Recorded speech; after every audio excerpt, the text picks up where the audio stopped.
Hi friends, welcome to our channel. இன்னைக்கு நாம பார்க்க போறது சூப்பரான ஒரு ரெசிபி தான். வாங்க வீடியோக்குள்ள போலாம்.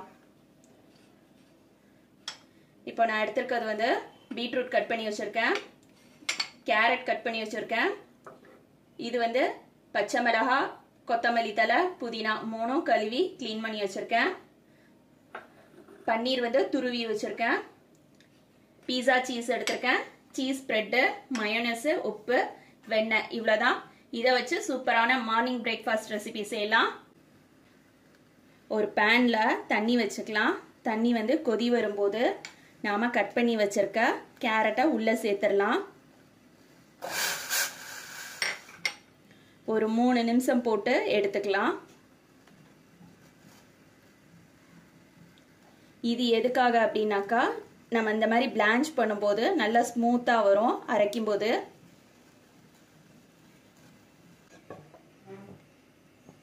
நம்ம எதுக்காக கேரட் வந்து பிளான்ச் பண்றோம் அப்படின்னாக்கா நம்ம பச்சையா கேரட் அரைக்கும் போது ஸ்மூத்தா அரைப்படாது.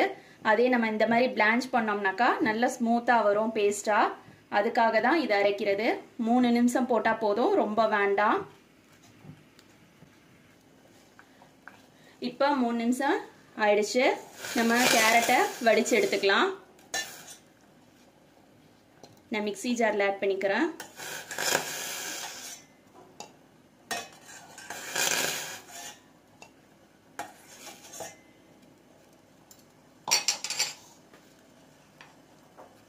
அதே கொதிக்கிற தண்ணியில பீட்ரூட் சேர்த்துக்கலாம். இது ஆறுனதுக்கு அப்புறமா நம்ம ஸ்மூத் பேஸ்டா அரைச்சுக்கலாம். இந்த மாதிரி கேரட்டை அரைச்சதுக்கு அப்புறமா இதோட கொஞ்சமா கிரீம் சீஸ் ஆட் பண்ணிக்கிறேன். இதோட அளவுகள் எல்லாமே நான் டிஸ்கிரிப்ஷன் பாக்ஸ்ல கொடுக்குறேன், செக் பண்ணிக்கோங்க.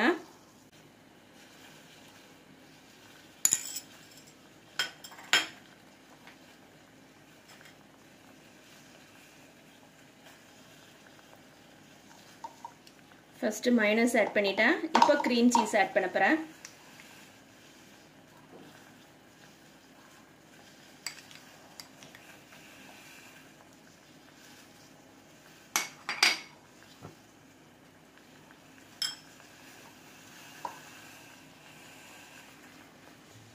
எல்லாத்தையும் ஸ்மூத் பேஸ்டா அரைச்சிட்டு காட்டுறேன்.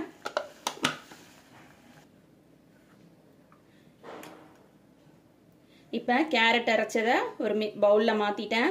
இதை ஒரு ஓரமா வச்சிடலாம்.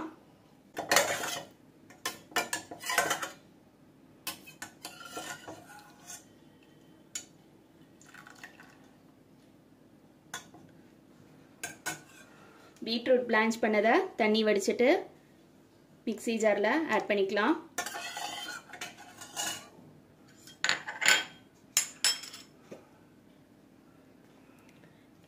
கேரட் அரைச்ச மாதிரியே பீட்ரூட்டை அரைச்சுக்கலாம். பீட்ரூட் அரைச்சாச்சு. இதுல மயோனஸ் ஆட் பண்ணிக்கலாம்.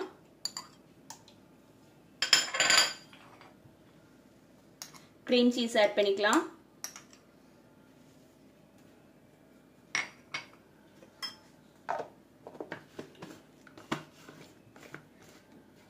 இதை அரைச்சிட்டு வந்துடுறேன். இப்போ பீட்ரூட் அரைச்சாச்சு. இதையும் ஒரு பக்கமா வச்சுக்கலாம்.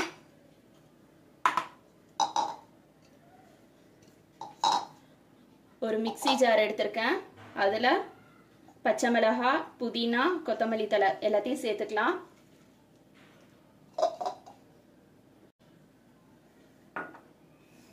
கொஞ்சமா உப்பு சேர்த்துக்கலாம். கொஞ்சமா லெமன் சாறு சேர்த்துக்கலாம். லெமன் சேர்த்தாதான் புளிப்பு இருக்கும். அதே நேரத்தில் மல்லி, புதினா வந்து கலர் மாறாம இருக்கும். இதை அரைச்சிக்கிட்டு வந்துடுறேன். கொஞ்சமா தயிர் சேர்த்துக்கலாம்.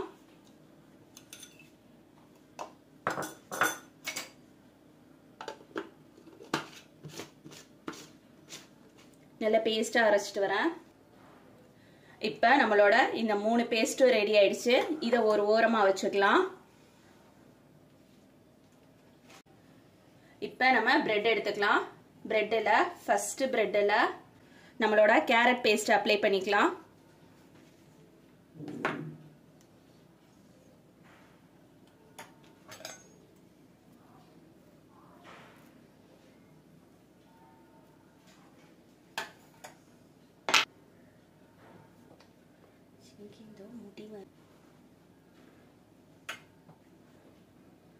கேரட் பேஸ்ட் அப்ளை பண்ணதுக்கு மேல இன்னொரு பிரெட் ஸ்லைஸ் வச்சுக்கலாம். இன்னொரு பிரெட் ஸ்லைஸ் வச்சுட்டு நம்மளோட கிரீன் சட்னி அப்ளை பண்ணிக்கலாம்.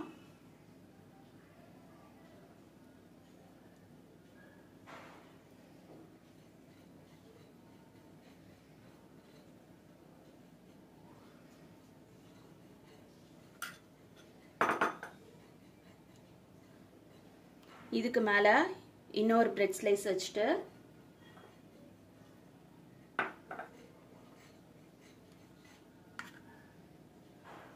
நம்மளோட பீட்ரூட் பேஸ்ட் அப்ளை பண்ணிக்கலாம்.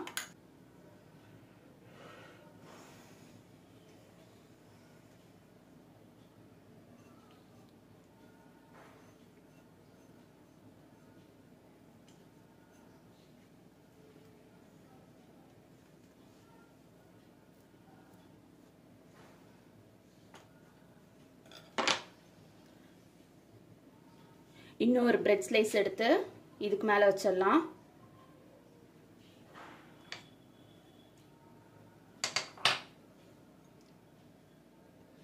இதுல பன்னீர் துருவினதை வச்சுக்கலாம்.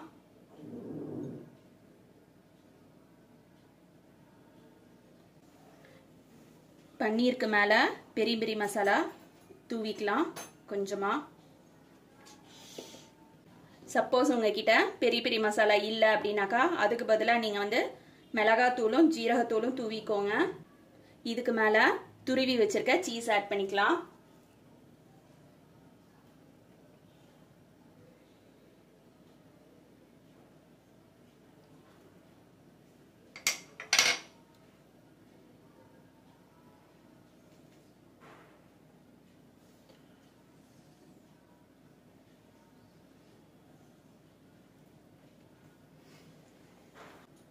இதுக்கு மேல ஒரு பிரெட் ஸ்லைஸ் வச்சுக்கலாம்.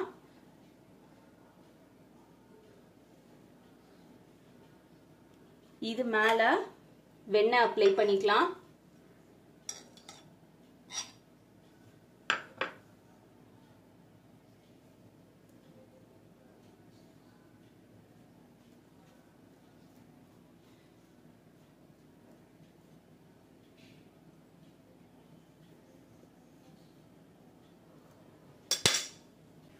அடுப்பில் தோசை சட்டி வச்சுட்டேன். தோசை சட்டி சூடாகவும் நாம் பட்டர் அப்ளை பண்ணியிருக்க மேல் போர்ஷனை கீழால வைக்கணும்.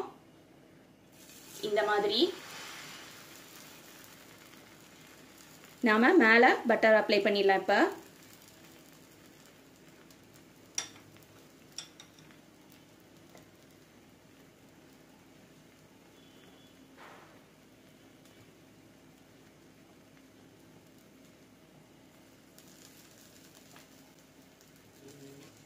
இப்போ ஒரு சைடு கலர் வந்திருக்கும், நாம திருப்பி போட்டுக்கலாம்.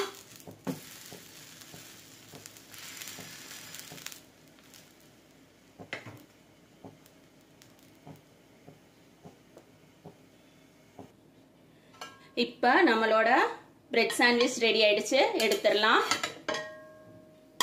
சர்விங் பிளேட்டுக்கு மாத்திடுறேன். இப்போ நம்மளோட பிரெட் சாண்ட்விச்சை கட் பண்ணி காட்டுறேன்.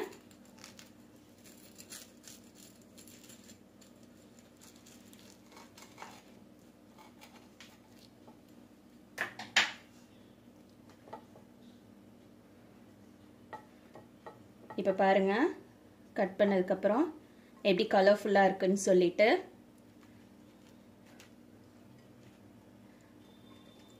வெஜிடபிள் சாப்பிடாத பசங்களுக்கு கூட இந்த மாதிரி செஞ்சு கொடுத்தா ரொம்பவே பிடிக்கும். நீங்கள் பாருங்க எந்த அளவுக்கு கலர்ஃபுல்லாக இருக்குது அப்படின்னு சொல்லிட்டு.